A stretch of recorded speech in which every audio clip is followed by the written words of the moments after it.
binubuhay kung ano ang tinutunan ng Espiritu. Nag-embrace ito sa tinatawag na prosperity gospel. No offense, instead of finding God in going to church.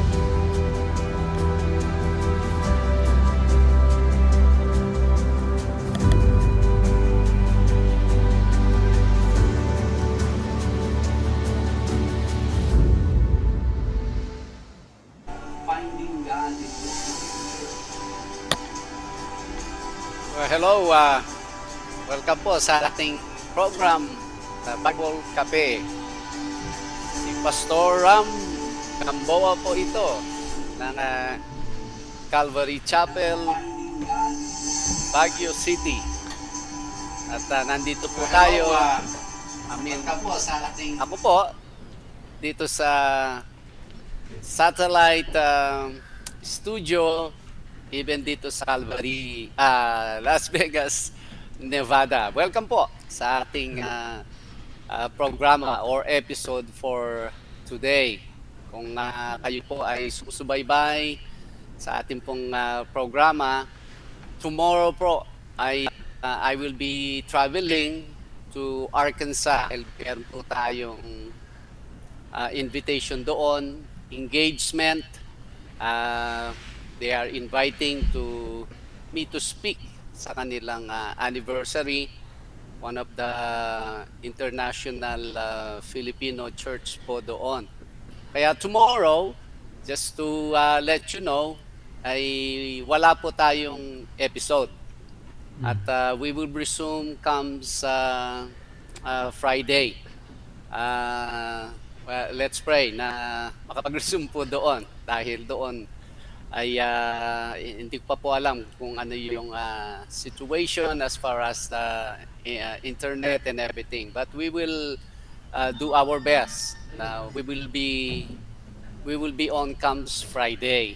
Ayan, again, kung kayo po ay ngayon lang nakapakinig or nakapanood nito, ito po ang Bible Cafe program. At dito po ay nakakapag-aral po tayo ng salita ng Diyos. At tayo nakakapag-usap-usap, nakakapag-converse tayo, nakakapag-interact, mga iba't ibang topic na po sa ating Christian life. Kaya kung kayo po ay nagnanais na magpadala ng inyong mga katanungan, wow, welcome na welcome yan. Dahil sa ganitong kaparaanan ay not only tayo po ang nag-uusap, kundi everyone who will view this live or even recorded video, they can learn with us. Yun po ang idea ng Bible Cafe. Kaya please not only watch this, we hope you support it and share it sa inyong mga friends sa Facebook or spread the word sa YouTube ay pwede naman po itong ma-view even later on. Salamat po. Again, si Pastor Ram Gamboa po ito ng Calvary Chapel, Baguio City, welcoming everyone dito po sa ating episode ng Wednesday episode ng Bible Cafe program. Mga kapatid, kumusta kayo dyan sa Baguio City, Philippines? Saan na bang oras natin dyan? Ayan, Pastor, ang oras na po dito ay Bible Cafe time na po. Yes. Ayan. Alright. Hi guys, magandang gabi po sa bawat isa sa atin na patuloy po na sumusubaybay dito sa Bible Cafe. And ang Bible Cafe po ay hatid sa inyo ng Calvary Chapel, Baguio City in cooperation with Leader News Philippines. Yes. Welcome po dito sa live broadcast ng Bible Cafe. I do hope po na as early as now, send us in your questions, your comments, and even yung mga greetings nyo po. Nang sa gayon ay alam po namin na kasama po kayo namin dito sa aming pag-iere this Wednesday edition po ng Bible Cafe. And before po ako ipasa ang aking microphone sa aking kasama, ay gusto kong batiin ang aking pamangkin, si James Vincent Perez, na isang maligayang karawan. And happy 4th of July rin po dyan po sa may US of A. Ayan Yes. po. And again, welcome po sa ating lahat. Si Brother Andy naman po ito, and inviting us all, no? Sa lahat po ng naka-online po ngayon. Even yung mga kapatiran po natin sa Calvary Chapel kanina ay we have youth fellowship tonight, and I believe they're watching also right now. Sila Jed, Brother Ali, Sister Tanya, Brother Ben. Yan, magandang gabi po sa inyo dyan, and hoping that all is well. And also to my wife at sa aming twins, I hope that you are also doing well right now. At sa lahat po ng ating mga kaibigan, mga kapatiran who are watching sa ating pong Wednesday episode. And again, sa ating pong pag-aaral sa Book of Proverbs, we are also inviting you na makibukas po sa amin. If you have your Bible there with you, ang ating pong pag-aaralan tonight ay dito po sa Proverbs chapter 5, beginning verse 7 up until verse 14. Ano po? So if I may read ang mga verses po na ito, at and then afterwards ay Pastor Ram can share something po sa atin from these verses. And if you have some questions, I feel free to send us your questions regarding po dito sa ating mababasa from the book of Proverbs. So dito po again, Proverbs 5 beginning verse 7. Therefore, hear me now, my children, and do not depart from the words of my mouth. Remove your way far from her, and do not go near the door of her house, lest you give your honor to others, and your years to the cruel one, lest aliens be filled with your wealth, and your labors go to the house of a foreigner. And you mourn at last when your flesh and your body are consumed, and say, how I have hated instruction, and my heart despised correction. I have not obeyed the voice of my teachers, nor inclined my ear to those who instructed me. Last verse. I was on the verge of total ruin in the midst of the assembly and the congregation. That's our Proverbs for tonight. Alright, salamat Brother Andy sa ating pagbabasa sa ating Proverbs of the day. Ito ngayon, ang continuation ito nung ini-start natin kahapon. Yes. And remember, ang direction ng Proverbs 5, at least sa una niyang bahagi, ay yung having the wisdom, having understanding and knowledge. One is to give us discernment or discretion. At ito ay ito'y nagagamit natin sort of a common sense na sa mga decisions nating ginagawa, whether minor or major, ay tayo ay guided from the very word, from the very Spirit of God, guiding us not to commit any wrongdoings that later we will definitely regret. Yun ang ating natalakay kahapon. Even in the image of an immoral woman, na kung saan at the beginning it drips like honey, very attractive siya, but later on it turns to be so bitter. It turns out to be great trouble. Yun po ang na-start natin kahapon. And now the same spirit continues as Brother Andy read for us. Ang sabi po niya sa verse 7, therefore hear me now, my children, and do not depart from the words of my mouth.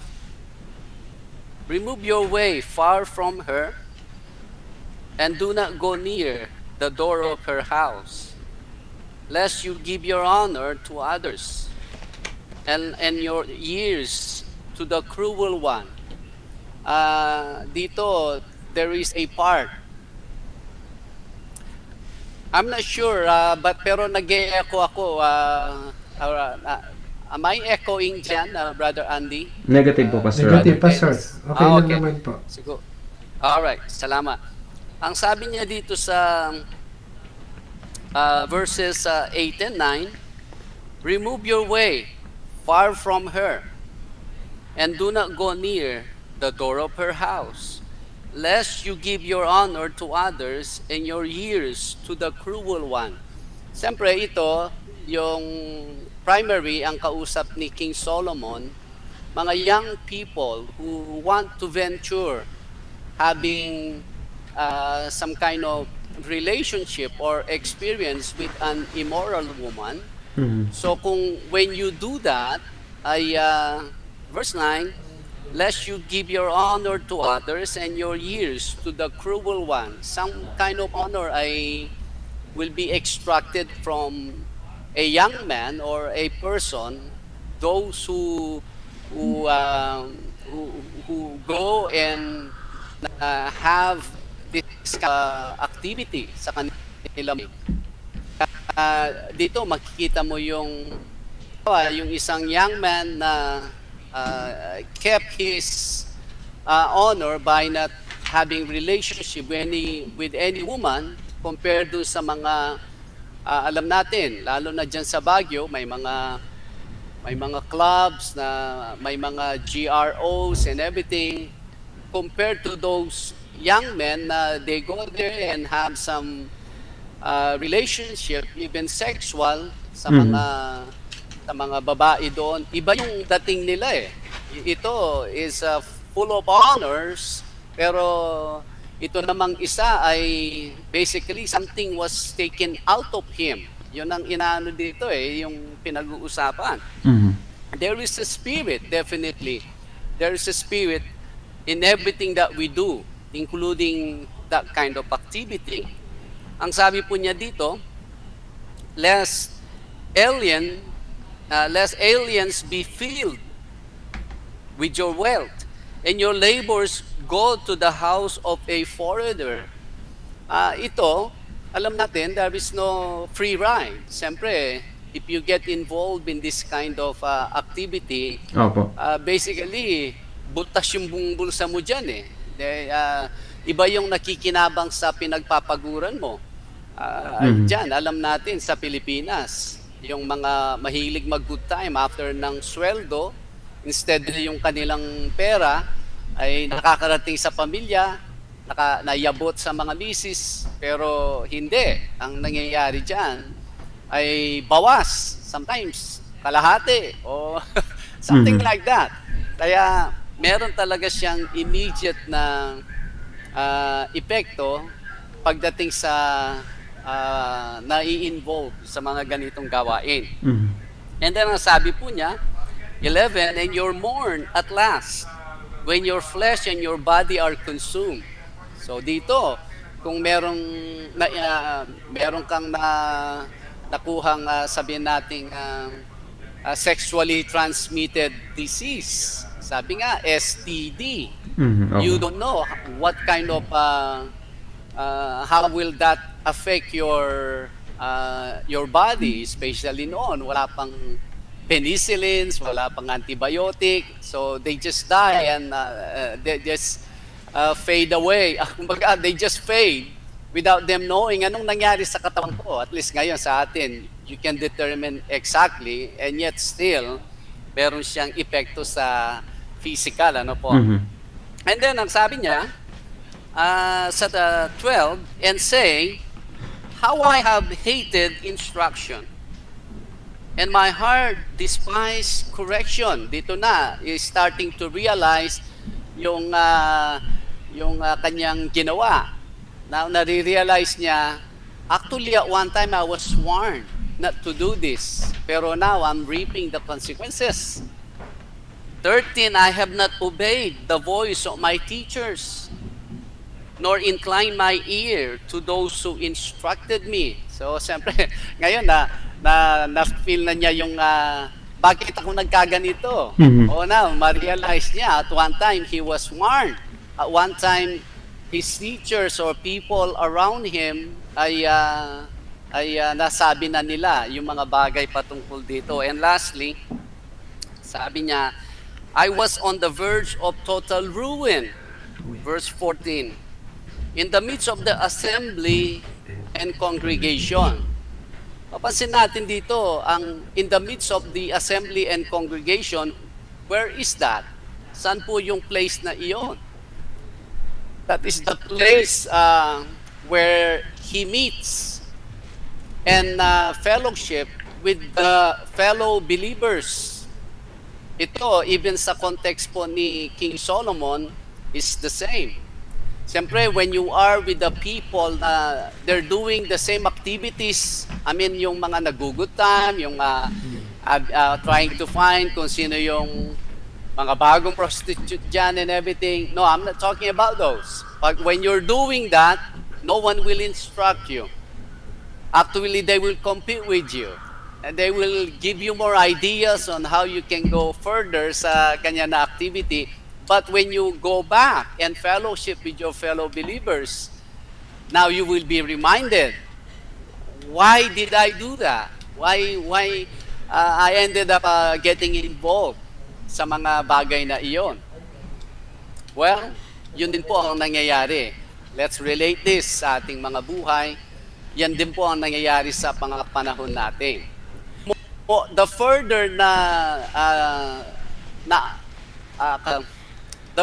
na umaalis or napapalayo, ang tao sa fellowship or sa church, the less reminded siya kung ano man yung activity ginagawa niya, kung how wrong that life or path or activity na involved siya. But the more you are with your brethren, the more you are reminded on all these things that will mapapahamak ka. Whether at the present, yung katawan mo, or for the later, ang espiritu mo. Ayan, yan ang beauty ng you continue to fellowship with your fellow believers. Continue to enjoy that fellowship with your brothers, with your sisters. Kasi sometimes namimiss ang tawag dito, namimiss yung hindi ganong nabibigyan ng appreciation, value, yung tayo ay kabahagi sa fellowship. Kasi one will say, I've been here, wala naman nangyayari sa akin. Actually, maraming nangyayari sa tao.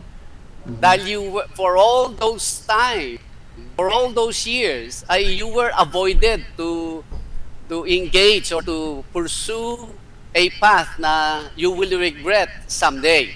Yes. Ayan, yan ang ating Proverbs of the day. How beautiful to stay with your fellow believers, because in the word, in the fellowship, we are constantly being reminded kung ano kung saan at ano dapat ang ating ginagawa sa ating mga buhay. Ayun po ang ating Proverbs of the day. Maraming salamat po, Pastor Ram, sa explanation po dito sa Book of Proverbs. Before po, baka may follow-up question po si Brother Andy. May mga pagbati po na pumasok po dito sa ating chat box. Unang-una sa lahat, si Brother Harold Olais is watching. Si Kimberly Noblesa, happy viewing po sa inyo. Si Brother Ruel Doms Ulani is also watching right now. Hello po, brother. Kay Sister Malu Vergara, sabi po niya, hello, Bro Dens and Bro Andy. Gandang gabi po dyan. And also kay Pastor Ram, good morning din dyan sa may part ng Nevada, Las Vegas. Ayan. Any more, Brother Andy, na nakikita mo dyan? Yes. Sa lahat po ng mga kapatiran natin, even si Jed kanina sent us a message that they're watching sa church. I think they're done with the fellowship. So sa lahat po na nandiyan sa church ngayon ay or sa worship center po natin, good evening po sa inyo lahat dyan.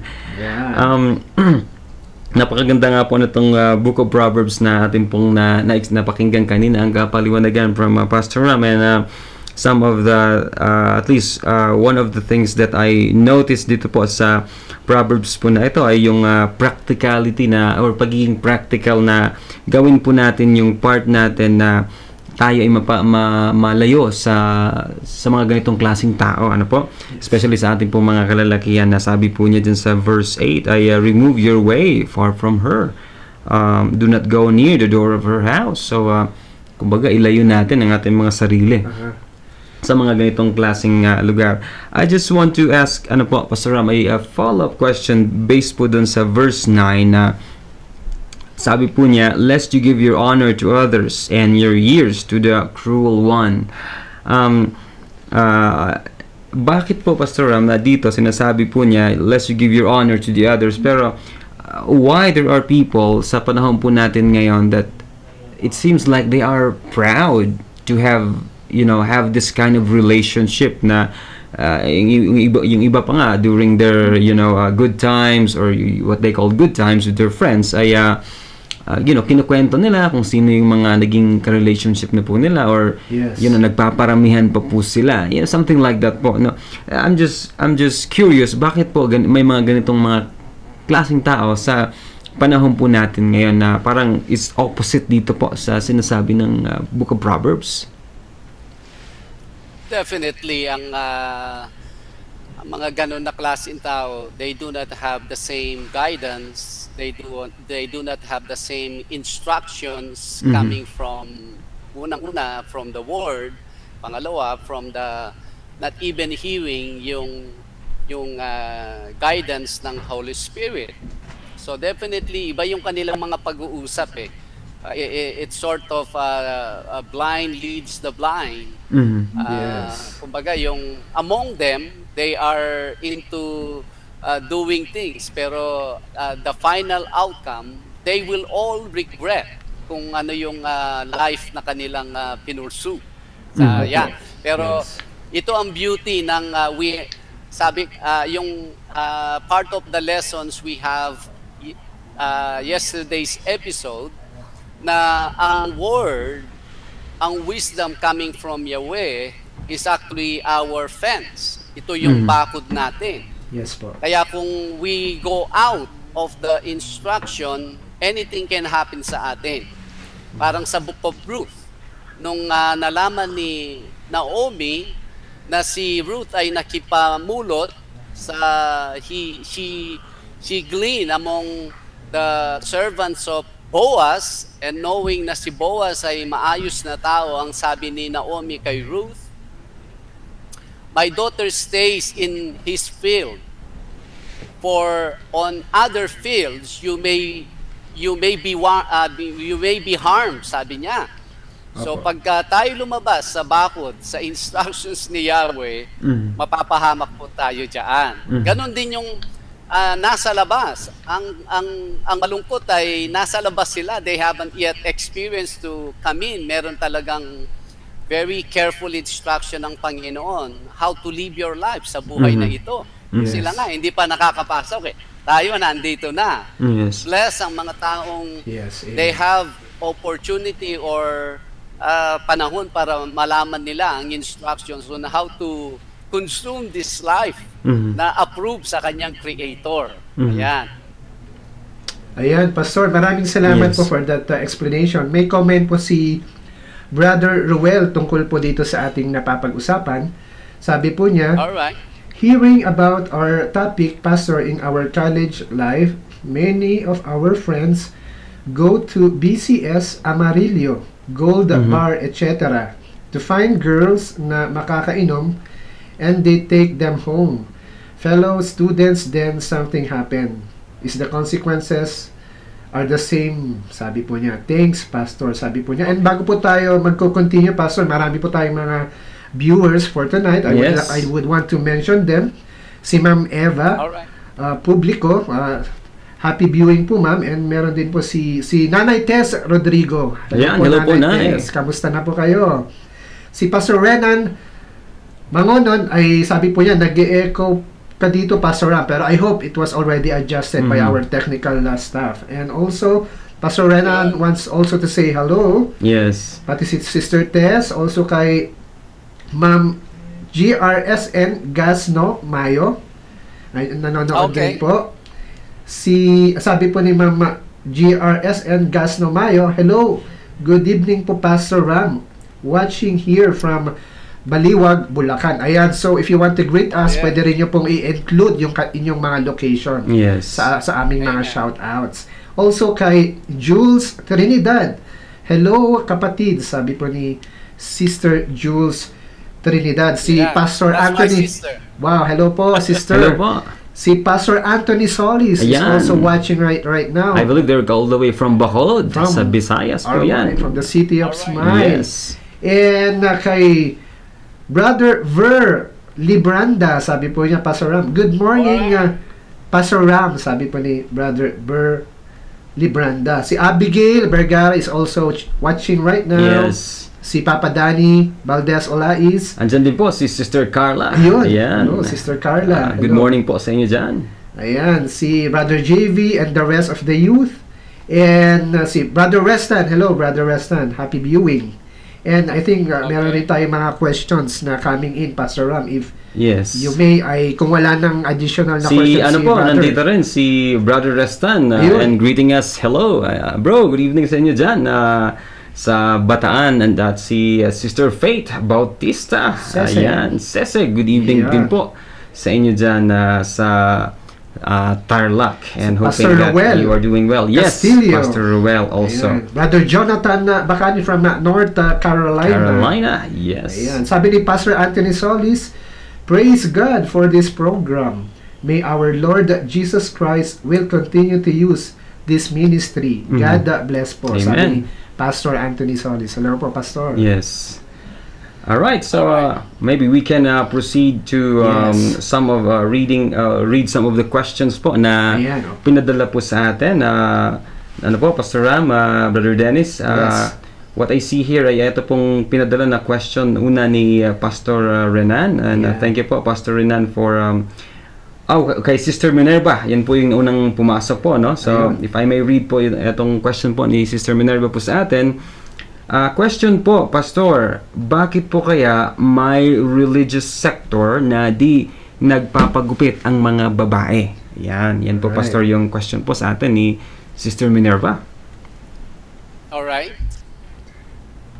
Well, if I may do my greeting also. Yes, Pastor. Go ahead po. Yes, magandang gabi sa ating Calvary Chapel family. Yes. At magandang umaga po sa lahat ng CEMI at Calvary Chapel Fellowship naman dito sa Las Vegas, Nevada. Welcome sa ating pong program na Bible Cafe. I also wanna greet si Mina from Bataan. Sis Mina, salamat for viewing and or watching, listening Yes. to us. Dinalupihan, Bataan. Yan, Ayun. Sister Mina. Welcome. At si Roberto Tulo is watching us. Salamat, Bro Robert. Again, si my sister Jules La Trinidad, kapatid. Thank you for being with us.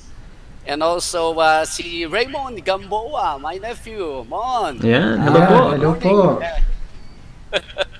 Ganun din, we have another Raymond here. Si Raymond Pabro, watching us from Ayan. Nueva Ecija. Hello sa Ayan, mga hello taga po. Nueva Ecija. Yes, and also si Sister May, dyan naman sa Bulacan. Yes. Sister May, magandang gabi po sa inyo dyan. And si Faith Bautista, Opo. kapatid, Maya Pabengi, kaya kayo Ken, Concepcion. Yes, si Stina is watching us also. Even saying, good evening, everyone. Good evening, Pastor. Oh, magandang gabi Wow. din sa iyo, Yes. Stina. Ayun. Yan. Ang ating, what was the question again? Yes, dito po, Pastor Ram, if I may read it again, ang question ni Sister Minerva. Question po, Pastor Yes. Ram, bakit po kaya may mga religious sector na di nagpapagupit ang mga babae? Oh, Yung mga okay. nagpapahaba po ng buhok po, in other words. Yes, ang basis kasi nila ay yung a scripture na sinasabing dapat yung babae mahaba ang buhok. Mhm. For the reason na pag mahaba yung buhok, it actually demonstrates yung glory nila bilang mga babae.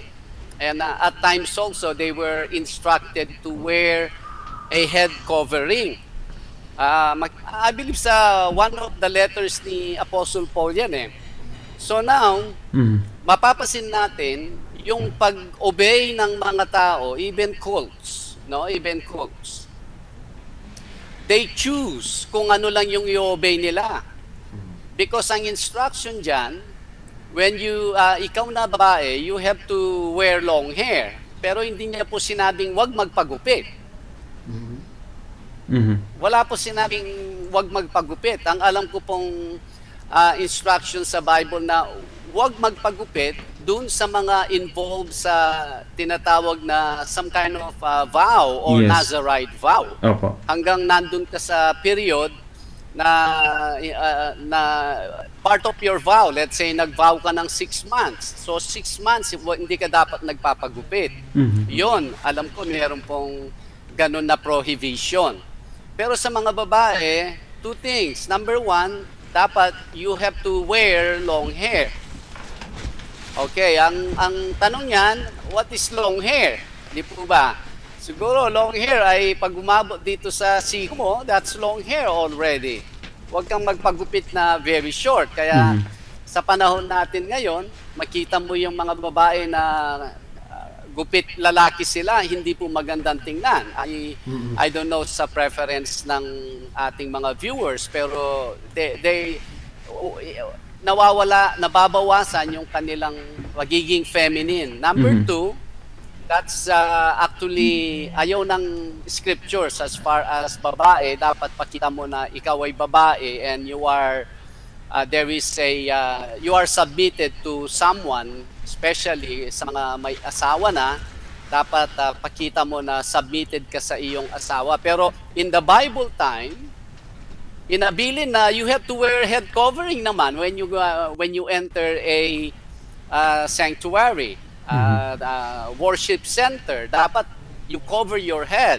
Now, itong mga nagpapahaba ng buhok at hindi nagpapagupit, do they wear head covering when they enter yung kanilang mga church o yung kanilang worship hall? Hindi naman. So dito mo makikita na they choose, parang ginagawa nilang turo-turo ang salita ng Diyos. Ito, magpahaba tayo ng buhok, pero ini-ignore naman nila yung another aspeto nung the same setting yan, the same book, ika nga, pero namimili lang sila kung ano yung gusto nilang i-obey. That's a partial obedience. Pangalawa, hindi naman sinabing huwag dapat magpagupit ang mga babae. Pag hindi ka na nagpagupit, yung buhok mo, it will not serve you na you look feminine, you look beautiful, magiging burden na ngayon sa iyo yan. Eh paano yung buhok mo nandun na sa lupa? Eh sabi ng religious leader ay wag magpagupit. Yes. Yan. And yet ang mga tao now these days, more especially sa mga na biktima ng mga kulto, they are not being taught to read the Bible, to understand the Bible on their own, but actually they're just being told, you listen to what I will tell you. Yes. Opo. Only what I tell you is what you do. Ayan po, ay dictation na yan. Diktador na yan. Imagine, they discourage you to read your Bible. Kaya nga, many of these cult groups, they even discourage people to have their own copy of the Bible. Wow. Imagine sabihin nila, even if you have a Bible, even if you read your Bible, you will not get the meaning of it dahil ikaw ay hindi tinawag, hindi ka sinugo, or hindi ka pinili ng Diyos para maunawaan. Imagine what kind of deception ng pinapaswallow nila sa kanilang mga miyembro. But that's the way it is now these days, Sister Minerva, na even yung hindi na inuutos ng ating Panginoon ay pinapagawa pa rin sa mga tao. At ito ngayon ng mga tao, they don't read their Bible anymore. They don't Yes. think for themselves anymore. Basta sila ay completely, fully relying na lang sa kung ano man ang sinabi ng kanilang mga leaders. Ayan. Yun. Yeah. Maraming salamat po, Yes. Pastor Ram. And marami pa pong mga greetings po dito before we go to another question. Mhm. Sabi po ni Sister Wilda Diaz, hello po Pastor, Bro Andy, Bro Dens, tanong po ako, tanong po pala ito. What usually the cause a man to think the grass is greener on the other side? Are wives tempted by the same thing as husbands? Ito po yata Pastor ay may kinalaman sa Proverbs po kanina. Okay. Nasa una ba yon? Nasa una? Ano Pastor, I think nasa baba pero it has yes. something to do Pastor dun sa Proverbs po kanina. Okay, Sister Wilda. Opo. Yes. Okay, I'm trying to find here. Mhm. Okay, I see it. What usually the cause a man to think the grass is greener on the other side? Yes. Are wives tempted by the same things as husbands? Wait a minute. Ano yung reading ninyo sa question ni Sister Wilda, Brother Andy, Brother Dennis? I think she's referring to ano po Pastor yung the other side is better, or kung Yes. kung in the context man of having a relationship, On the flip side, sa babae naman. mas Okay. maganda siya, or mas maganda makipag-relationship dito kaysa manatili sa aking asawa. That's how I see it po, Pastor Ram, yung kanyang question. Okay.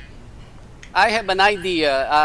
Parang ganun din ang ano ko. I just wanna confirm, ano. Mhm. Well, Apo. number one nga, tulad po ng na-mention natin the previous episode, na dito po sa Amerika, ang study ay ganito.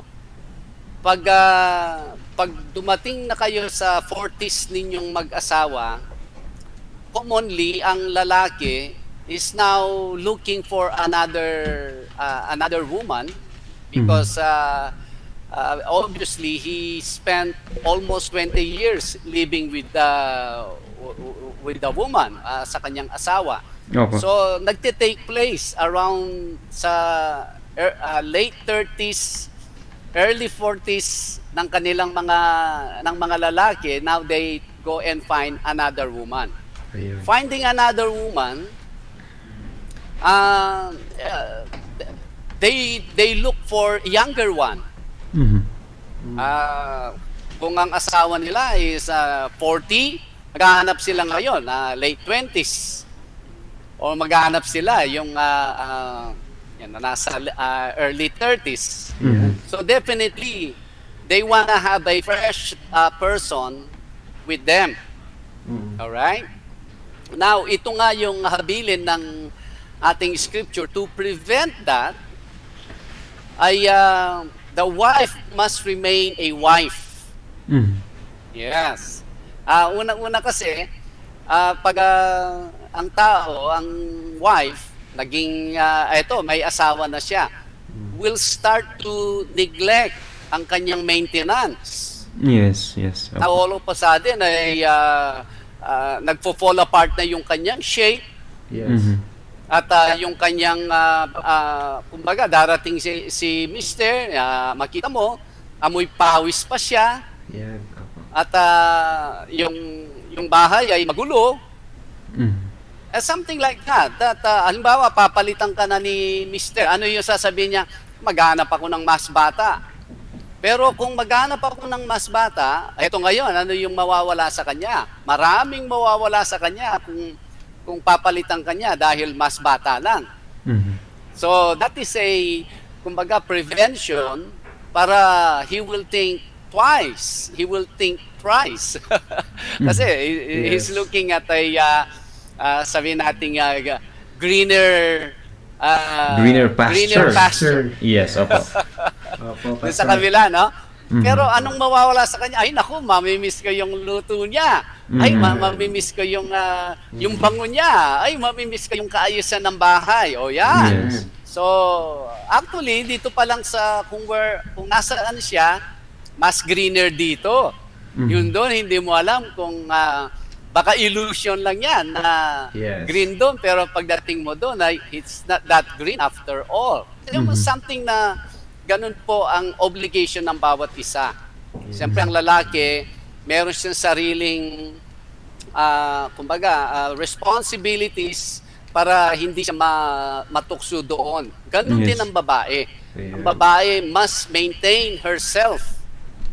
Do not say na, oh, total, asawa ko na to. Kahit ano na lang yung attire ko, kung kahit ano na lang. You're actually making room para mag-isip, tumingin sa labas ang lalaki. Ganun pong basically ang nangyayari sa mga mag-asawa, Sister Wilda. At by the grace of God, tayong mga nakakapag-aral sa salita niya, all we have to do is to keep kung ano yung instruction niya. That will be our protection para sa atin, at least mga Kristiyano, hindi po nangyayari ito. Yes. May role ang babae, may role ang lalaki, may responsibilities ang bawat isa, lalaki, babae, both. Yes, Yun. yes. Po, Pastor. Yan, I think that's a very timely advice po, Pastor Ram, especially sa ating po mga kababaihan, ano po, mga kapatiran or kaibigan na nanonood po sa ngayon, because totoo nga naman po, it's very common na once na nag-asawa na po yung isang babae ay usually what happens is nane-neglect na po niya yung kanyang sarili at you just count 5 years from now or 10 years after, medyo iba na yung kanyang shape, hindi na kagaya nung yung hindi pa po siya nag-asawa. Yeah, Saka yung focus kasi yan sa yes, mga anak na. Kaya sa mga anak na, kaya i-maintain. yes, kaya dapat may balance pa rin po na yes, right. focus tayo sa family, sa mga anak po natin, sa pagluluto, but at the same time, huwag po nating i-neglect yung pag-aayos sa ating mga sarili naman. Ayan. Dito rin po, no, may another question po, Pastor Ram, coming from Pastor Renan. Again, good evening po sa inyo dyan, Pastor Renan. Ito po ang kanyang katanungan na pinadala. If I may read po, Pastor Ram, Brother Dennis, yung katanungan, sabi po niya, hello po sa lahat ng Bible Cafe viewers. Here's a good question. Why do some pastors or believers say this kind of prayer? Is this a valid prayer and have scriptural basis? Ito po ang prayer na sinasabi po ni Pastor Renan. We take authority over the spirits and death, religiosity and evil politics over the Philippines in Jesus' mighty name. How do we connect this among many Christians?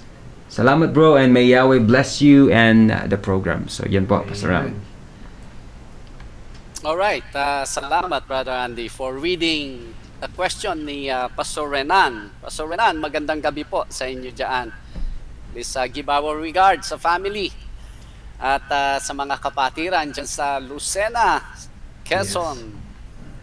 Ang we take authority over the spirits of death. Ang tawag dito, ang sabi? Religiosity and Yes, evil Apo Pastor. politics over the Philippines in Jesus' mighty name. How do we correct this among many Christians? Salamat bro, and may Yahweh bless you and the program. Siguro pwedeng ma-lessen yung audio natin, Brother Andy, para hindi overwhelmed, no? Yes po, Pastor Ram. Okay po, Oo, copy po. siguro distance a little bit sa microphone. Anyways, kasi meron akong natanggap na message dito. Alright? Okay. Ganito, ito na nga ang issue dito.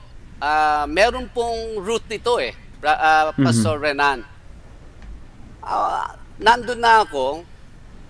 Many churches, they do prayer meeting, even overnight prayer. Opo, wala pong problema dyan.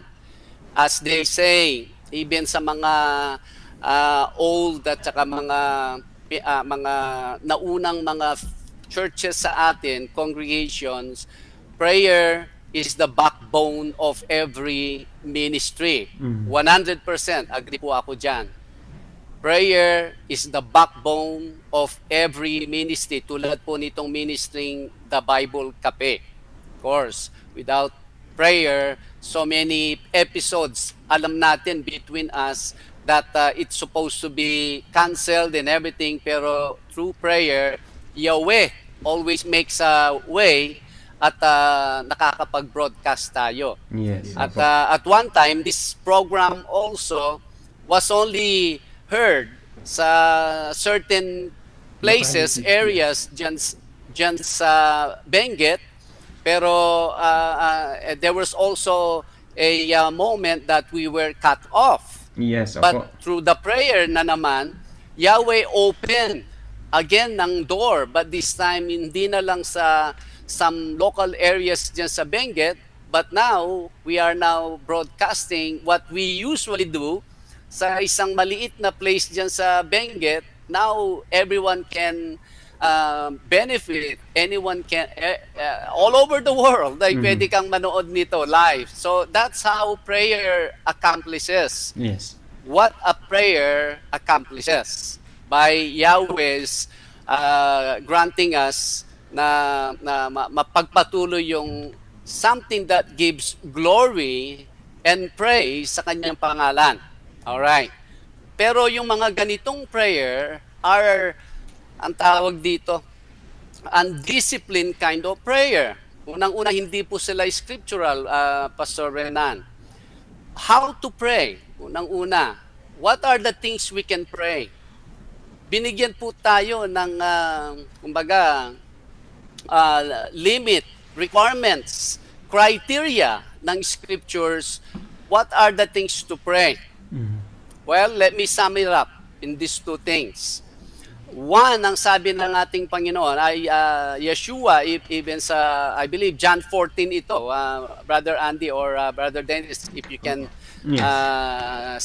search it, around 2021, mga banda doon siya. John chapter 14, Yeshua told us that if you ask anything in my name, if the Father will be glorified, I will do kung yun ay gagawin ko. So, those are the two things na napapala kanyang name.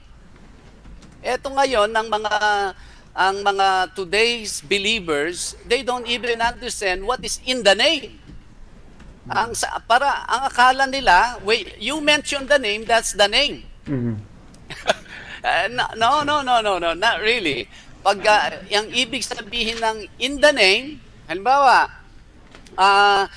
usually, ang ating program ay 8 o'clock, 8 p.m. Ang ating program, dapat we prepare to orderly, maayos, at as much as possible ay we convey the gospel sa every viewer ng program na ito. That is the Bible Cafe program. Now you come, someone will come along and will use the name of Bible Cafe na contrary kung ano na yung na-compose na objective ng Bible Cafe. Pero mini-mention niya ang Bible Cafe. The person is only using the name Bible Cafe, pero yung the whole idea ng Bible Cafe ay hindi yung kumbaga yung contradiction dun sa objective ng Bible Cafe. They're not using the name ng Bible Cafe properly. But actually, they're just using the brand, pero not kung ano yung objective. Ang objective ng ating Panginoong Yeshua, one, yes, He came here with His power and everything, capable to do everything, but He knows. There is a Father that will see kung ano man yung kanyang galaw, ano man yung kanyang request, will not interfere kung ano yung order na naiset dito sa mundong ito. So, nakapaloob ngayon ang prayer kung ano yung nakikitang order na itong Father in heaven that knows everything, that arrange everything sa mga tao at sa kanyang buong creation, kung ano yung nire-request ng isang tao. Even though they're using the name of Yeshua or even Jesus. He will see that, how is that fitting sa kanyang na-prepare na order dito sa mundo. Yes. Kasi if God will listen sa prayer ng isang individual just because he prayed in the name of Jesus, magulo po. Yes. Magulo. Meron po. Noon meron akong narinig na prayer nung yung pinatubo was causing havoc, kaguluhan, chaos dyan sa Pilipinas, most especially bandang Central Luzon.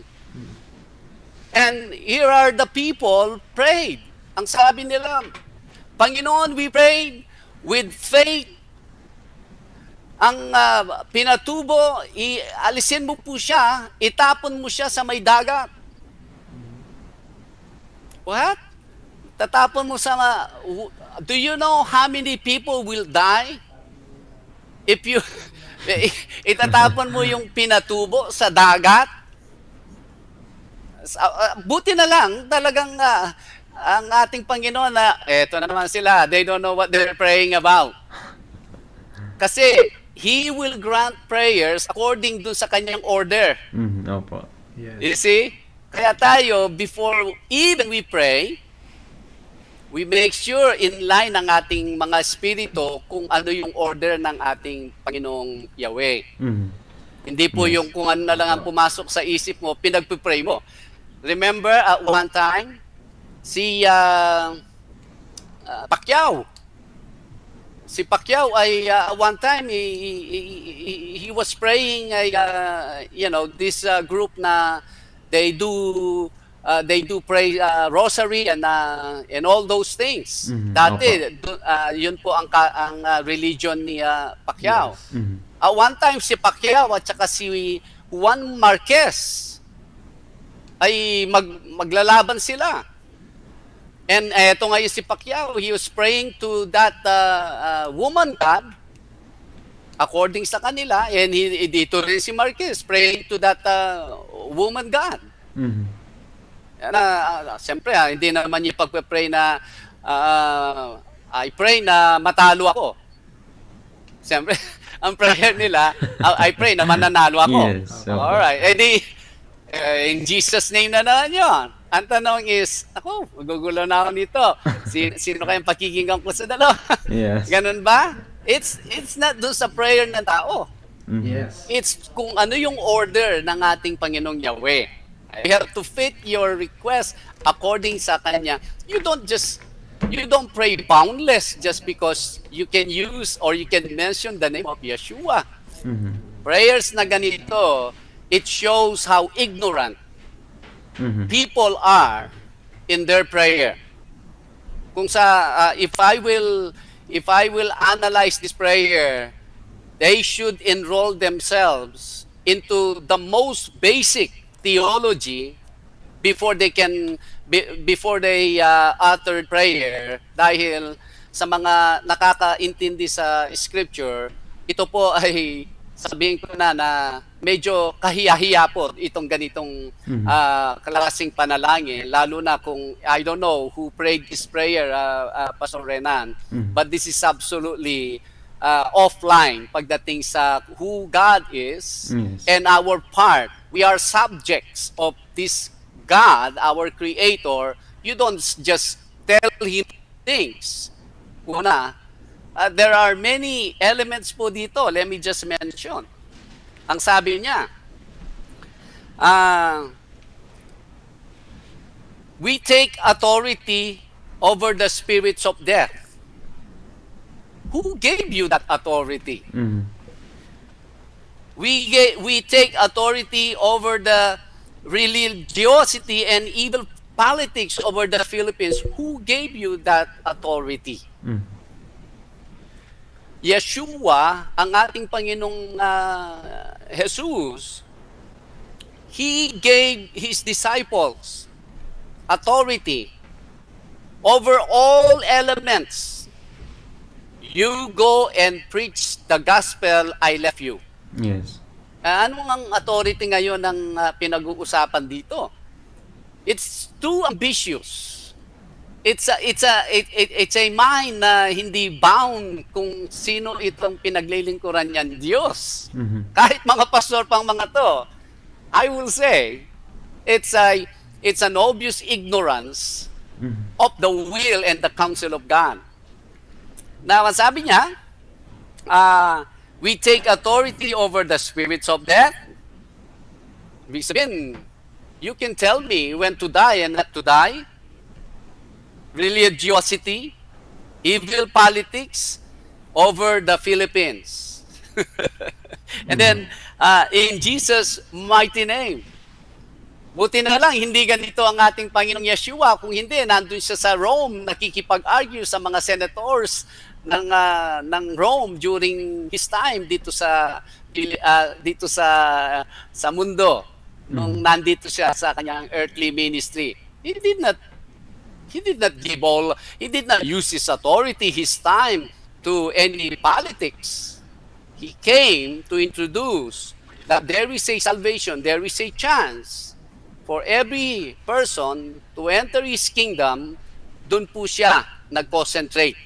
Hindi yung he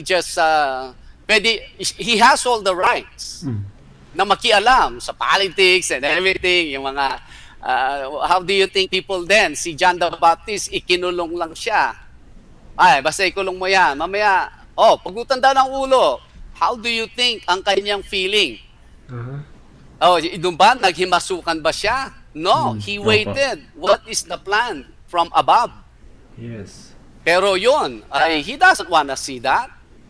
That's violence against yung kanilang advocacy na push the gospel. You let John the Baptist be free during that time. Nako, so many people, so many places na maabot po ni John the Baptist, but he stays back and say, what is that, Father, according sa nakikita mong order, should happen. And ginamit ba niya yung authority niya? Ginamit ba niya yung power niya para gawin niya yung iniisip niyang makakapush sa gospel? No. Yes. We should not also, dapat we stay away. We stay away from doing things just because we think it's right. We always look up and say, what is that you see in this sa bagay na ito? That's our prayer should be. Yes. Yes po. Salamat po, Pastor Ram, dyan sa explanation niyo po. Mga pagbati pa po ay sabi po ni Sister Wilda Diaz, salamat daw po sa pagbigyang daan sa kanyang katanungan, and also kay Sister salamat po.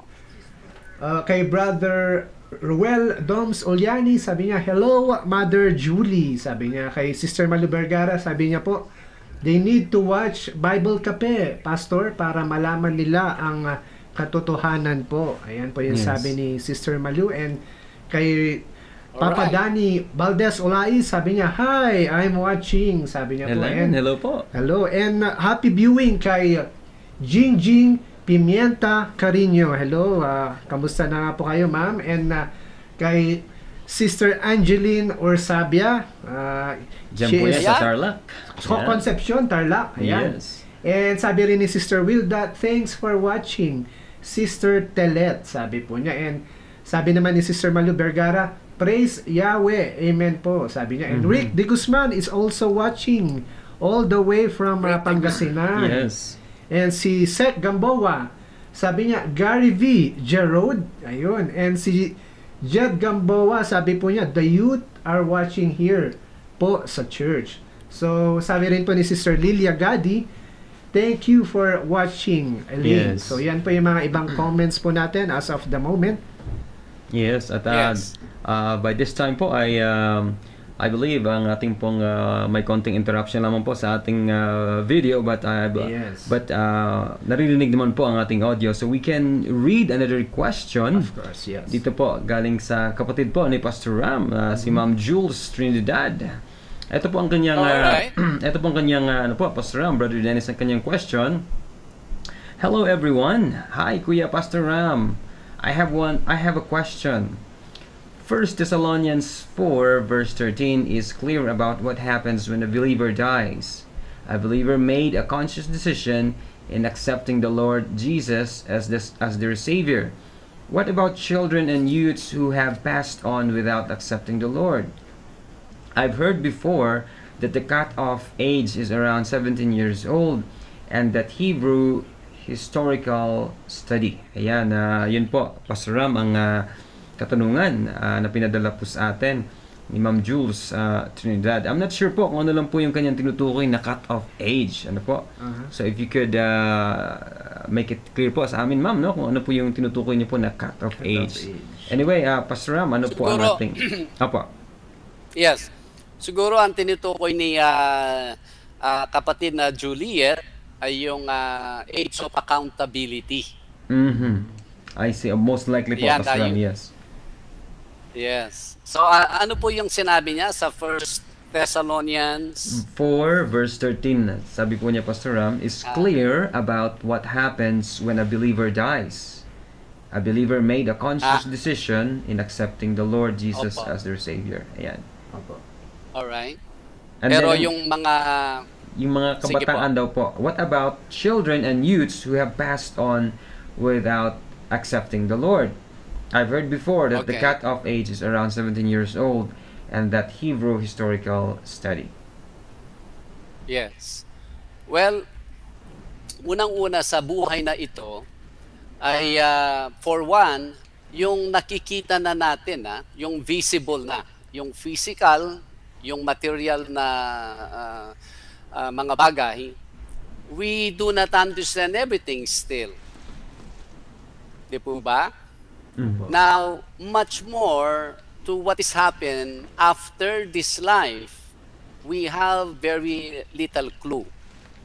Salamat sa Diyos, salamat kay Yahweh who created everything. Instead of us learning about all things dito sa mundong ito, instead of learning what is really the world, the unseen world, the spirit world, which we will not have enough life to understand it all. But to understand who He is and how He operates is enough for us to know what will take place sa other side.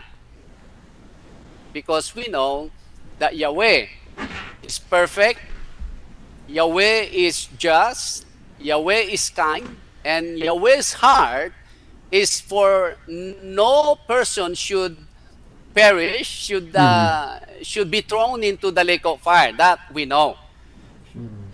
Yet, kung anong judgment niya sa mga bata, sanggol, sa mga batang hindi pa nagkasala, that we do not know. But we know this God, we know Yahweh, that how He, who He is and how He operates. So we should not make theology, it doesn't matter what university or what seminary, commentaries, they suggest to us that there is an age of accountability. Alam po ninyo, by this influence, dalawang incidents po, 2 incidents dito sa Amerika. I remember one, yung kanyang mga anak, nilunod niya sa lake. Alright? The other one, ang mga anak niya, nilunod niya sa bathtub. She killed her children.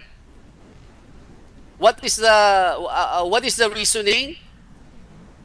She said, I rather kill them now because I don't want them to grow up and to become evil like this evil generation. Kasi nakikita niya, mga youth, kung ano na yung, what is the turnout, usual result ng mga kabataan dito, and she wants to protect her children. So hanggang nandun pa sila sa age na innocent sila according sa kanyang kaisipan, she actually killed her children.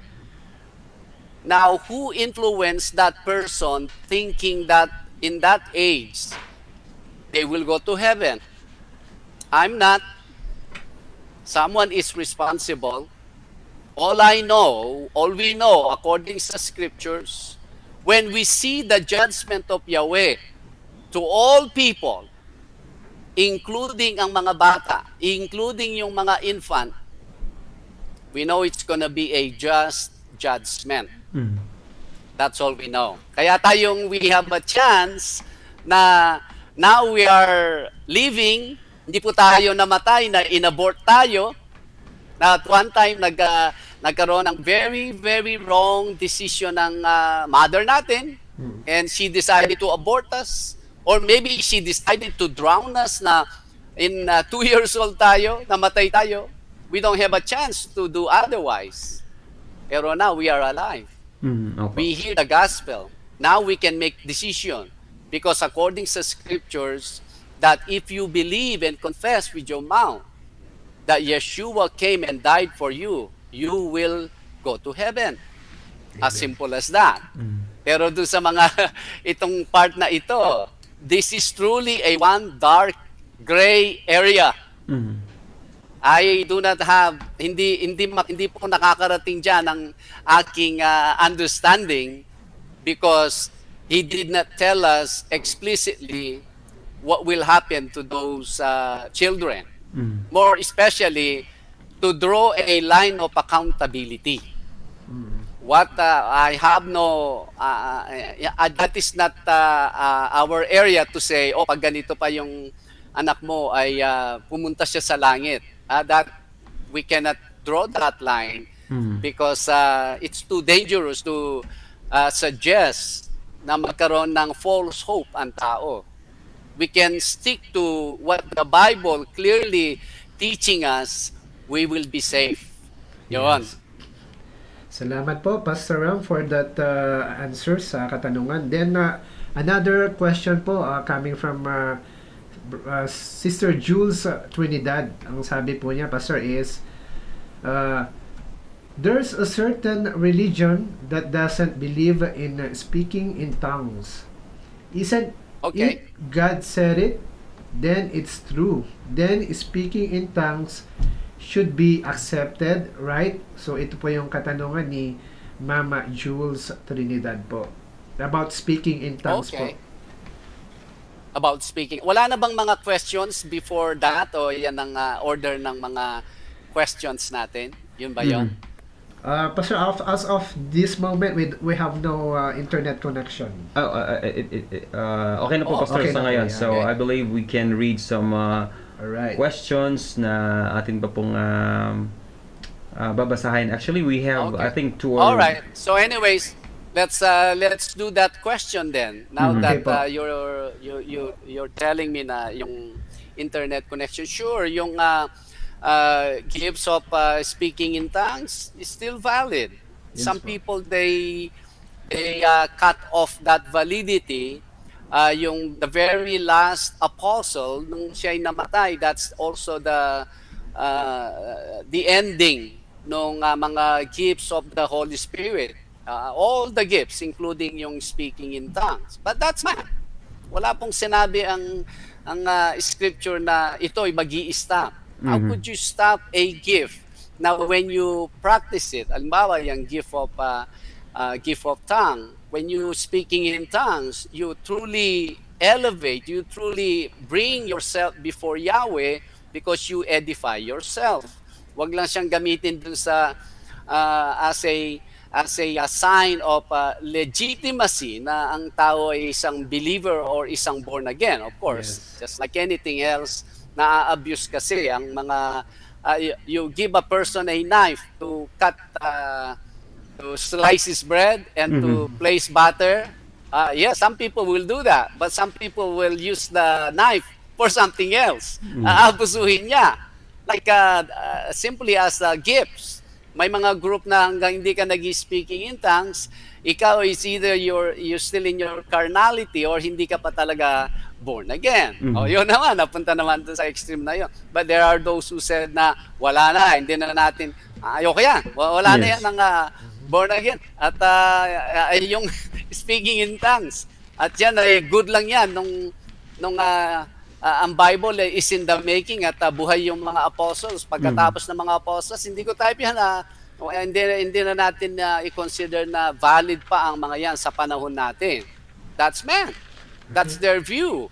Pero as far as the scriptures, wala po siyang explicit na sinasabi that these gifts are no longer for today's time. Wala po.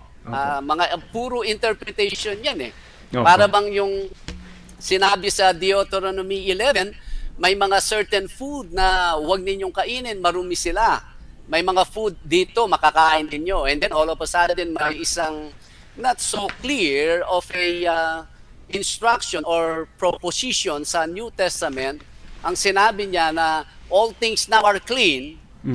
Okay? All things that Yahweh clean are clean.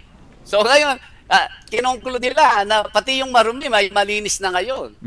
You're actually negating something obvious or something plain na hinabilin niya sa sa Leviticus 11. Yes. Tapos sinasabi mo ito, hindi so clear kung ano yung mga nilinis ni Yahweh, pati yung marumi pinapalinis mo doon. Mga bagay na ganon. Ang tao kasi, sometimes nagkukulang yung connection niya kung ano itong ibig sabihin ng isang verse na ito. Ganon din sa speaking in tongues. Kumbaga, the scripture mentioned about something will cease someday. Tulad ng faith. Ang faith will cease someday. Ang hope will cease someday. Someday, we no longer need hope because everything will be in the present. Someday, we don't need to have faith because God Himself will be in front of us. We don't need to believe in Him even though we do not see Him. Wala na yung faith. Love will remain. So yun ang obvious na tinuturo ng scriptures. Pero meaning right now, alisin mo itong mga gifts supposedly to empower, to strengthen, to encourage ang church, and then inaalis mo ito, parang you have arrived to where you wanna go. Yes, now you have a big church, mga you have so organized of a organization, money are coming in, so itong mga gifts, we don't need this. Wow, welcome to your kingdom. But that's not the kingdom of God, because the kingdom of God is not finished until that last sinner He has in mind will come into His kingdom. Let everything cease. Pero I believe right now, Yahweh is working and even overtime to bring as many people into His kingdom, and then sasabihin niya yung mga gifts na binigay ko sa mga anak ko, hindi na magagamit yan. I don't think so. Yes. Opo. Salamat po sa kapaliwanagan po na yan, Pastor Ram. And eto po, Pastor Ram, another question naman po coming from Sister Tanya. Sabi po sa atin ni Sister Tanya, good evening, Pastor. Good morning po, Pastor, no, sa inyo dyan. Ask ko po, paano po kung ang isang tao may heart po sa pagtuturo and ginagawa po niya magturo, however, hindi po masyadong knowledgeable.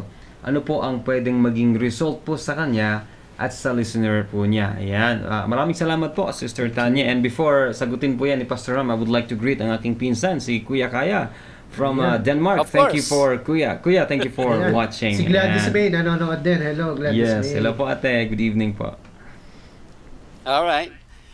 Just wanna greet also si Brother Vincent Ursabia. Kapatid, kumusta kayo, Ken?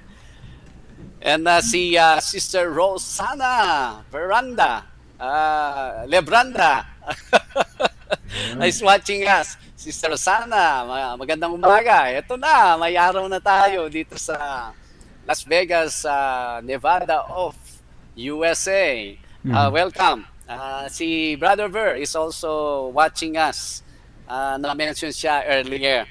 Yes. opo. Welcome. Sino pa yung nakikita ko ditong si Sister Julie Buminaang, na-mention na ba siya? Negative, Pastor. Alright, welcome Sister Julie dyan sa fellowship ni na Pastor Diego. Ayan, welcome po. Salamat for watching. I'm sure your family is watching with you as well. Ayun. Now, may you repeat yung question ni Sister Tanya, please? Yes, opo, Pastor Ram. Again, ito po yung kanyang katanungan. Ask ko po, paano po kung ang isang tao may heart po siya sa pagtuturo at ginagawa po niya magturo? However, Yes. hindi po siya masyadong knowledgeable. ano po ang pwedeng maging Yes. result po sa kanya at sa listener po niya? Okay. Yun po, Pastor. Okay. Salamat, Sister Tanya. I remember this account. Remember nung si Absalom, he rebelled against his father, King David. And dahil si King David, ayaw niyang anak niya to eh. So instead of him waiting and defending yung Jerusalem, he decided to vacate ang Jerusalem. Opo. All right, you're coming, I'll go out, you go there. And then nung nasa Jerusalem na-occupy na ni Absalom ang Jerusalem, napunta ngayon sa labas ng Jerusalem si King David and his army. Nagkaroon naman ngayon ng plano to chase them, to attack them, to kill them.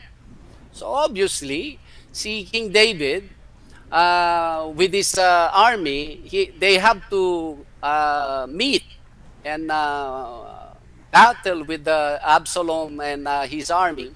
So ito ngayon ang nangyari. I believe nasa 2 Samuel to ang account na ito. And then nung sila'y mag-encounter, si Absalom ay mamatay. Now nung patay na si Absalom, mag-cease ngayon ang encounter, ang labanan. Someone has to bring a message kay King David. Now, marami silang mga mensahero noon, walang text, walang email. There's the only mode of sending information is through these people that mga messengers. Itong mga tunay na messengers.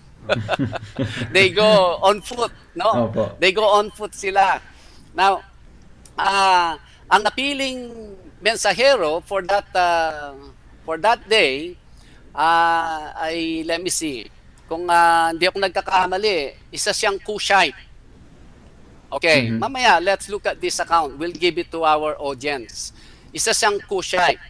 And then ang sabi ng isa na mga mensahero, sabi niya, may I bring the new... Ande, si itong Cushite ay sinen ng general ni King David Opo. to tell King David what happened.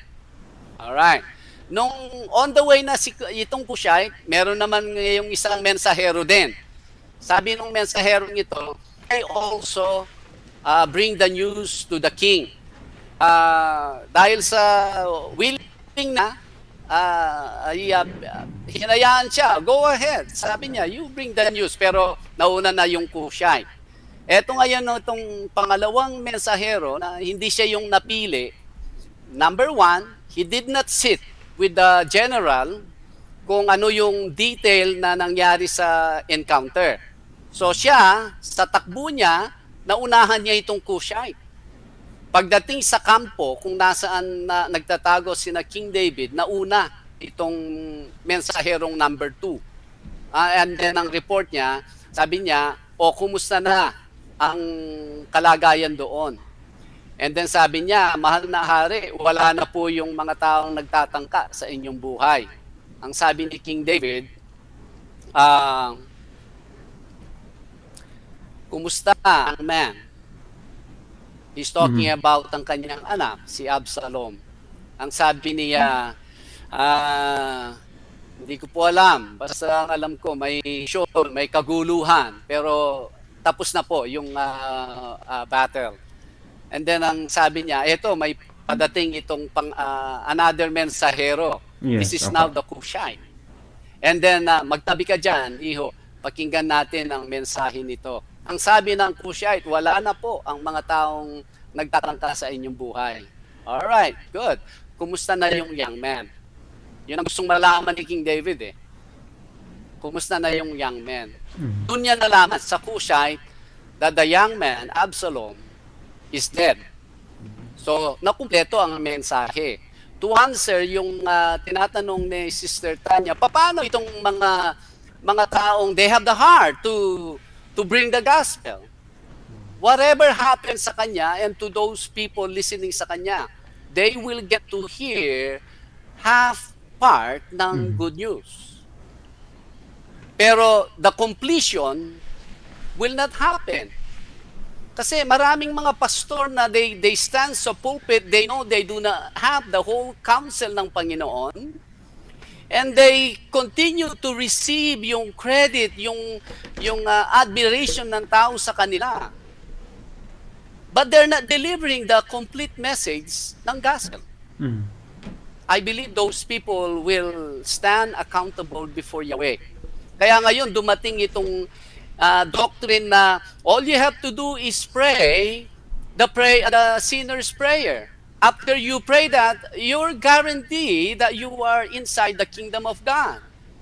When they're not even giving careful attention sa kanilang what is a consecrated life, what is a sanctified life, that when you truly accept ang ating Panginoon Yeshua as your personal Savior, there are many things that should be evident sa tunay na mananampalataya. Let's study those things. So as we count months, years sa ating pagiging Kristiyano as a church, you see, this group will transform into carnal to spiritual. Yun dapat ang objective ng bawat guro or pastor na trying to get involved sa mga bagay na patungkol sa Diyos at sa mga daan or sa daan na paano makarating ang tao sa kaharian ng Diyos. Be careful. Dahil that is not a simple offense. Because ang tao, magkakaroon sila ng assumption that they already arrive when they are only halfway. Yun ang maraming kalagayan ng maraming churches now these days. Kaya ito ngayon, iba-iba yung kanilang ini-embrace. They embrace sabihin na nating isang bagong idea na dadami sila sa church. O they embrace something na yung offering sa loob ng church will increase, will multiply. They embrace that. Because now they're forgetting what is the very purpose why people came to them. Their responsibility is to continue to wash them with the word, as Ephesians chapter 5 is telling us. So when they stand before their bridegroom, they will be blameless because of the teachings, because of the materials you expose them constantly from the Word of God. Dapat po, yan ang responsibility ng bawat guro o bawat individual who desire to get involved sa salita ng Diyos, especially bilang isang pastor. Yes. Ayan po, salamat po Pastor Ram for that answer. At comment po ni Sister Jules Trinidad, salamat po, thank you po. Yan po yung sabi niya. Yes. And si Sister Sunflowers, sabi po niya, good AM po, Pastor Ram. And may comment din po si Pastor Renan, sabi po niya, the best thing we can do is to teach the children how to get to heaven as early as possible. Yeah. And continue teaching them until they understand fully the gospel. Sabi ulit ni Sister Absolutely. Jules Trinidad, wow, thank you for speaking God's wisdom. Then si Sister Raquel Garcia Bacani Alright. is watching right now from Yeah, hello North po. Carolina. I think may question din si Yes. Brother Jonathan na babasahin natin maya-maya lamang. And meron pang pagbati kay Vincent or Sabia, medyo matatang twister yata ako dito. Sabi niya, Maya Abengi din po, Pastor Ram. Thank God po, ayos mo po. Thank God po, Keng Life, you Pastor. Dakal kami po, ababalu Keng salita ng God. God bless po. Did I get it right, Brother Vincent? And si Pastor Renan may comment din. Mark 1, the beginning of the gospel of Jesus Christ, the Son of God. And sabi ni Sister Risa Rodriguez, Amen. So they all agree, Pastor, sa ating mga napapag-usapan sa gabi pong ito. Alright. Yes. Yes, all right. Ito naman po, Pastor Ram, ay pinadala na katanungan po sa atin ni Brother Ben. Again, Brother Ben, good evening po sa inyo dyan. And Sister Tanya, ay ang kanyang katanungan is coming from James chapter 2, verse 9. Ang sabi po dito, you believe that there is one God, you do well. Even the demons believe and tremble. In this verse po, is believing the same as faith? Ayan, yan po, Pastor, ang katanungan po sa atin ni Brother Ben. Ano yun? James, ano? James? James 2 verse 19. 19. Ako, Okay. Pastor Ram. Okay. You believe that there is one God, you do well. Even the demons believe and tremble. Ano po yung tanong ni Bro Ito po, Benedict? ang kanyang katanungan, in this verse po, is believing the same thing as faith? Not necessarily. Not necessarily. Kasi the demons, they believe. Ang believe dito, it means you are convinced. You are convinced that there is God. The same as the demons. They are convinced. They see Him. They are in the spiritual realm. They are more than convinced. Di ba? Pero Pastor. what makes one be righteous just because he is convinced that there is God? Ang deliberation kasi ni James dito, don't say you are convinced that there is God. You do what God is asking you to do. That will make you pleasing before Him. You don't just say, "Oh, I believe there is God. I'm convinced that there is God." That's a good start, but that will not the end of it. Hindi yung just because you're convinced that there is a God, punta ka na sa langit. That's a good start. Oo, kung talagang you are convinced that there is God, and this God is your creator, di ba? And this creator gave us a certain years dito sa buhay na ito para may experience natin tangibly. He gave us a physical body, a medium to experience itong physical world. But He also gave us instructions how we should live our lives before our fellow men and before Him. If we do all that, then it will be an approval for Him to accept us and allow us to enter into His kingdom and be with Him even forevermore. Pero yung tinatanong ni Brother Benedict, kung ano itong believe na ito, it's not necessarily yung may faith ka. Ito ay, are you convinced that there is God?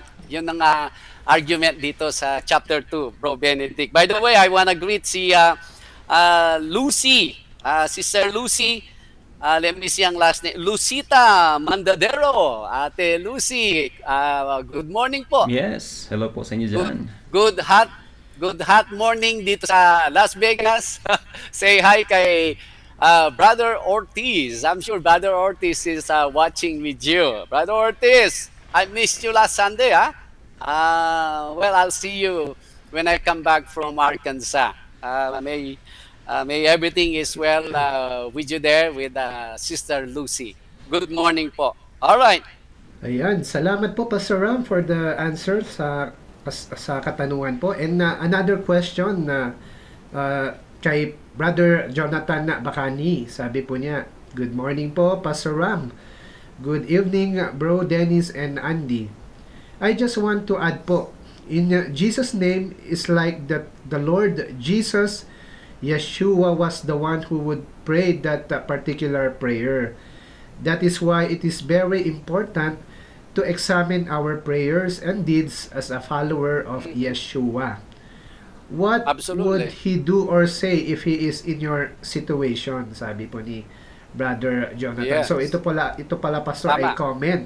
And ayun, so si Brother Danny E. Gabrito, sabi po niya, Pastor, ano po ang pagkakaiba ng Judeo-Christianity at Pauline Christianity? Bakit sinusunod ng mga pare Pauline Christianity kesa sa turo Okay. ni Jesus? Yun po yung katanungan ni Brother Danny Gabrito. Maraming salamat, Brother Danny. Okay. And honestly, hindi po ako familiar sa Pauline Christianity.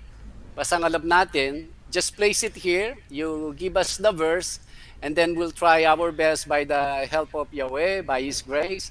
We'll explain it po sa inyo. But those are mga terminology that Yes, a particular group, they decided to stick with a particular view, and then they collect scriptures that supports yung particular view na yon. That Yun. we cannot explain po. Just bring it dito sa scripture mismo, then we can discuss. Yes. Okay. And sabi rin, Yun. rin po niya, Pastor, dito, nasaan po ang sinasabi na the gospel of Jesus? Yun po yung another na katanungan ni Brother Danny. Actually, dito, I see Pastor Renan answering that. Yes, Nandito sa Mark chapter 1, Yun, opo. verse 1. Ayun ang Ayun. kasagutan doon, kapatid. At salamat, Pastor Renan, for giving your answer dito. Salamat. Yes, opo. And also, we would want to greet yung mga viewers pa rin po sa ganitong oras ng gabi. Sina, yung cousin ko po from San Juan, Manila, si Evelyn Dizon. Si Mama Aida Olais is watching. Ang pinsan ko rin from Okay. Ilocos Sur, si May Kabuko. Ayan. Yeah, And- thank you po for Yeah. watching. Ayun. And Brother Andy, meron ka bang mga pagbati dyan on your end? Yes, and again, I would like to greet ang lahat po ng mga kapatiran, mga youth natin dyan sa church, even kay Max, no? Brother Max. Thank you for Oh, okay. ando po siya ngayon sa church po, Pastor, hanging out with the youth. Wow. And again, my cousin, Alright. kay Kuya Kaya. Pastor Ram, I just want to clarify, ano po, kanina, I think this is one of our first questions regarding po doon Yes. sa pagpapahaba ng buhok, kasi nga po sa mga kababaihan na there are some religious groups that they prefer their women to have long hairs. Yes. Ano naman po, Pastor Ram, yung paano naman po sa mga kalalakihan? Is it, for example, sa isang tao na naniniwala siya, I mean, a churchgoer, and ano naman po yung sa pagdating po dun sa hairstyle na is it wrong po ba or right na based sa scripture na ang lalaki po ba ay okay lang na short or okay lang na mahaba yung kanyang buhok? Okay. Ang tanong dyan is, ano yung mahaba? Okay? Sa panahon ng Biblia, ay hindi lumalampas sa shoulder, ay hindi mahaba sa mga lalaki. Kasi ngayon, tayo ay, we were molded, we were conditioned, ay a gentleman look is a military look. Kaya we usually have this kind of haircut. Actually, pag nagpahaba ka ng buhok, parang nagiging iba eh. Hindi ka military look. Hindi ka gentleman look. Di po ba? As long for my own interpretation, view, what is mahaba, as long na wag kang lalampas, wag kang magtatat sa shoulder mo and even longer, that is still a decent length of hair. Dahil meron ding study na ano yung nako-contribute ng hair with a good length. Basta hindi lang mahabang mahaba. Ito ay it has a contribution sa isang tao, being discernful and being to make it short, ang buhok pala, ang strains, every strain na buhok natin plays as an antenna of the person. So that in itself is another study. There's nothing wrong to have a hair na basta hindi siya as much as possible, hindi siya nagtatak sa ating shoulder, lalo na lalaki tayo, and even longer. Ayan. Opo. As long decent looking, you fix yourself. Opo. Hindi naman tayo isang image lang eh. Opo. Kung every Jesus movie nga, I guess meron din silang basis nito. Every time we see a movie portraying who Yeshua is, Opo. ay actually hanggang dito yung buhok niya eh. Di ba? Pero Yes, opo. none of us is actually very seldom na we try to arrive sa ganun na length. Lalo na ako, kung kukunti na lang yung buhok ko. Pag humaba to, ay siguro kukunti lang yung dating dito. Anyways, I wanna greet si Sister Riza Rodriguez. Hello, Sis Riza. Thank you for being with us. I saw your name a while ago, but wala lang chance to greet. But now I see your name dito. Salamat for being with us, even for this episode. Ayan. Yes. Now, we have about 5-10 minutes left. Kung meron po yung mga questions, send it now. If not, we can wrap this up, wrap this episode up. And again, tomorrow, we will have a break tomorrow po. But comes Friday, Adonai willing, we will be on again. We will broadcast ito pong Bible Cafe. Whatever gadget I can bring with me sa Arkansas, we will do it the same time din po. Alright, bro. Yes, maraming salamat po Pastor Ram sa mga kapaliwanagan na inyo pong naipamahagi sa atin, sa ating mga listeners po sa gabing ito or sa dito sa at least sa Pilipinas and sa araw po na ito dyan naman sa bahagi po ng Amerika. At sa lahat po ng mga kapatiran, mga kaibigan na sumubaybay sa ating pong episode, Wednesday episode ng ating Bible Cafe. Maraming salamat po and hoping that on Friday kita-kita po ulit tayo. Salamat din sa mga kaibigan po, even sa aking pinsan kanina na naki-tune in po sa atin dito sa ating program, The Bible Cafe, through or with the partnership of Leader News Philippines. Again, si Brother Andy po ito. Maraming salamat po sa inyo pong pakikinig at panonood sa ating programa. Ayan, so before we go to the commencement na ating programa po sa gabing ito, may additional pa po ng mga greetings dito. Si Sister Risa Rodriguez wants to say hi to Pastor Ram and the BK staff. I think the BK means Bible Cafe staff. Yes. So, sabi rin ni Bible Cafe. Sister Risa Rodriguez, another one, hi Bro Roel, sabi rin po niya. And sa lahat po ng Alright. ating mga kaibigan, mga kapatiran po na nanonood ng Bible Cafe, tomorrow more likely ay wala po tayong program, but keep your questions in your mind na pagka go po ng ere sa Bible Cafe the next day ay dapat po ay ready na po kayo. And we continue to remind you to subscribe to Leader News Philippines and like po yung Bible Cafe. And once po na nilike nyo ito, manonotify po kayo. And we ask you also to share it with your friends. If you miss the live broadcast, you can watch it Yes. over Facebook and also sa YouTube. Maraming salamat po, and may the Lord bless us all. Yan. Pastor Ram, Alright. if I may read po itong message ni Sister Tanya about dun Ayun. sa Pauline Yes. Christianity. Sabi po niya, Pastor, Sige po. sa net po, ito ang sabi sa Pauline Christianity.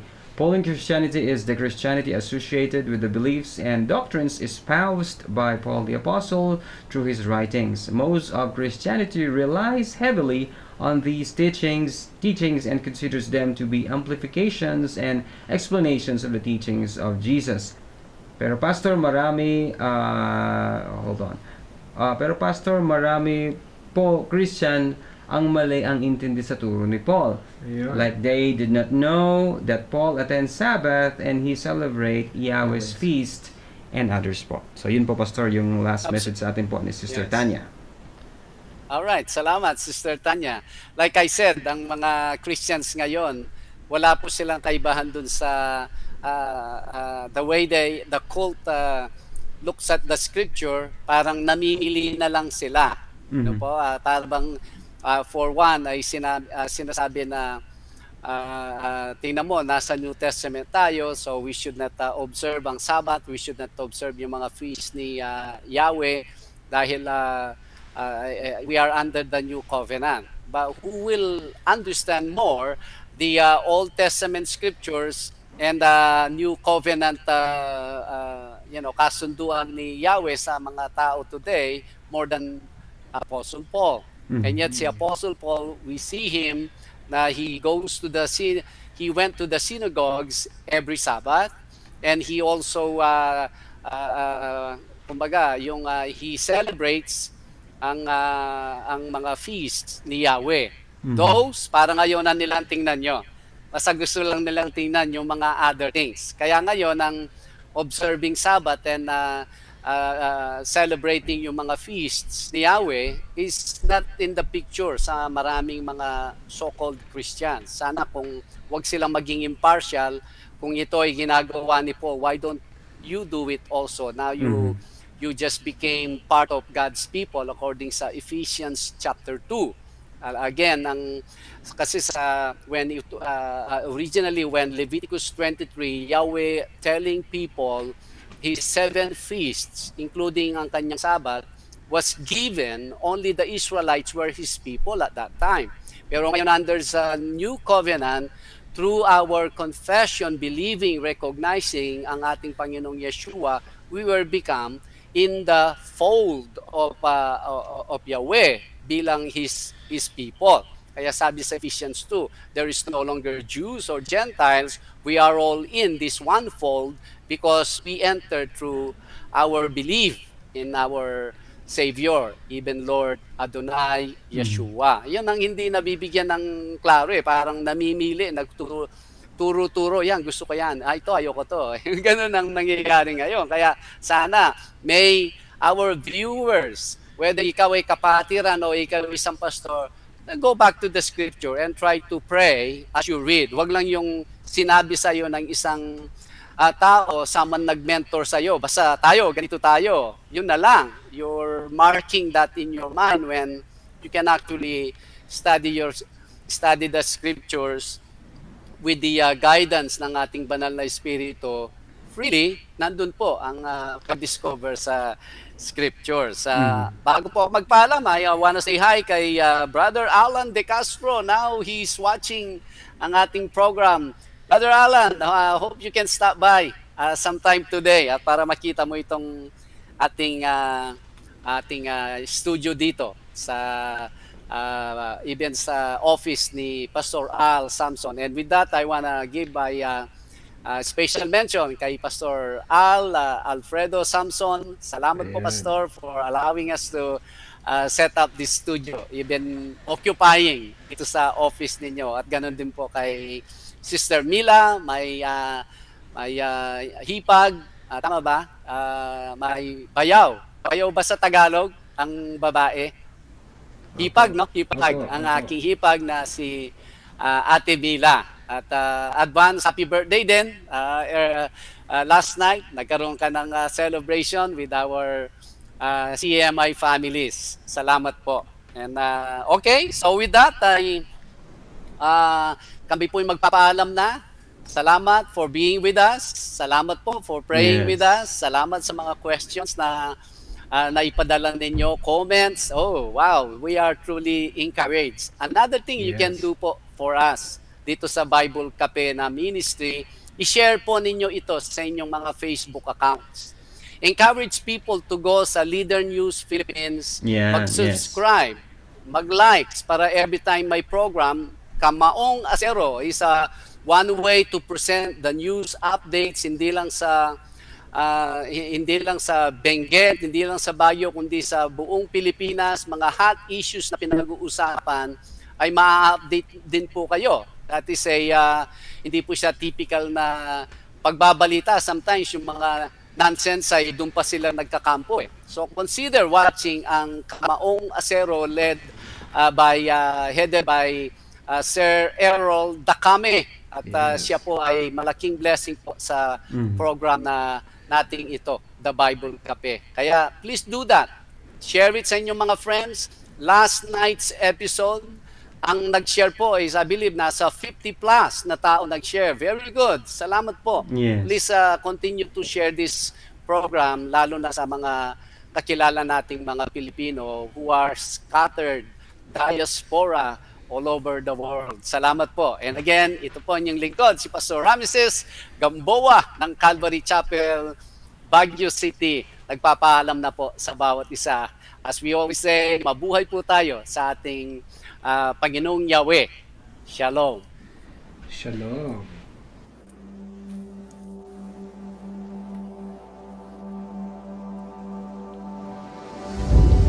Hindi nila ibinubuhay kung ano ang tinutunan dito. Nag-embrace ito sa tinatawag na prosperity gospel. No offense, instead of finding God in those